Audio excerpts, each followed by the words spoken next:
చంద్రబాబు సీఎంగా ఉండగా అసెంబ్లీలో తెలంగాణ అనే పదాన్ని నిషేధించారు. కేసీఆర్ నిన్నటి బీఆర్ఎస్ రజతోత్సవ సభలో మరొక్కసారి కేసీఆర్ గారు తమ పార్టీ ప్రస్థానాన్ని, తమ విజయాల గురించి చెప్పుకుంటూ పార్టీ ఆవిర్భావం నాటి రోజుల గురించి చెప్తూ చంద్రబాబు గారి ప్రస్తావన తెచ్చారు. మీరు చెప్పింది అక్షర సత్యం కేసీఆర్ గారు, అందులో తప్పే ఉంది.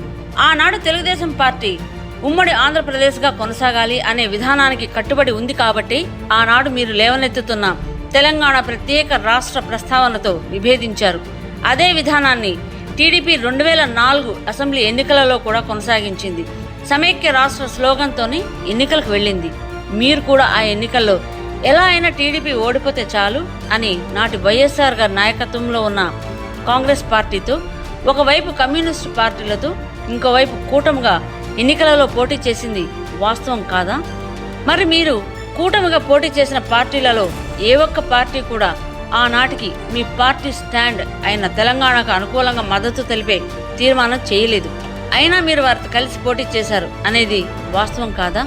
నాడు ఎన్నికలలో నెగ్గిన తర్వాత వైఎస్ఆర్ నాయకత్వంలో ఏర్పాటైన ప్రభుత్వంలో మీ పార్టీ అధికార భాగస్వామిగా చేరారు. అలాగే మన్మోహన్ సింగ్ నాయకత్వంలో ఏర్పాటైన కేంద్ర ప్రభుత్వంలో మీరే స్వయంగా మంత్రి పదవి తీసుకున్నారు అనేది వాస్తవం కాదా?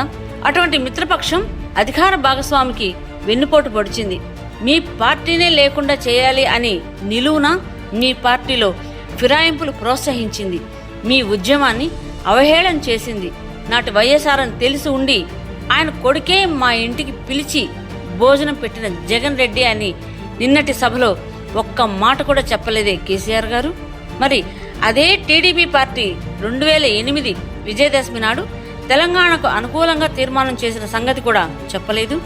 అదే టీడీపీతో కలిసి 2009 ఎన్నికల్లో మహాకూటమిగా పోటీ చేసిన సంగతి కూడా చెప్పలేదు.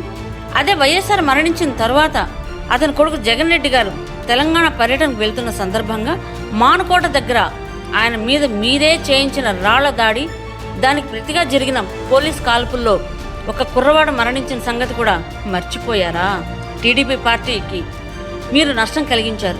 టీడీపీ నాయకత్వాన్ని, సాక్షాత్తు చంద్రబాబు గారిని మీరు అవహేళన చేశారు, అవమానించారు తప్ప టీడీపీ పార్టీని కానీ చంద్రబాబు గారు కానీ ఏనాడు మీకు నష్టం కలిగించలేదు, అమర్యాదగా వ్యవహరించలేదు అని మీకు తెలీదా? ఆఖరికి మీరు పదే పదే ప్రస్తావించే ఓటుకు నోటు అంశం అసలు ఎవరి తప్పు, ఎంత అనేది కూడా బహిరంగంగా చర్చించడానికి సిద్ధం. ఆనాటి ఎమ్మెల్సీ ఎన్నికల్లో మీ నిర్వాహకం ఏంటి అనేది కూడా చర్చ జరిగే తీరాలి.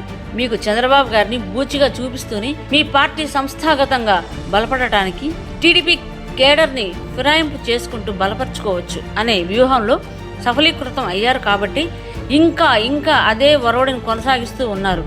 నిజంగానే మీకు మీ పార్టీ తెలంగాణకు వెన్నుపోటు పొడిచింది ఎవరో తెలిసినా దాన్ని ప్రస్తావించరు.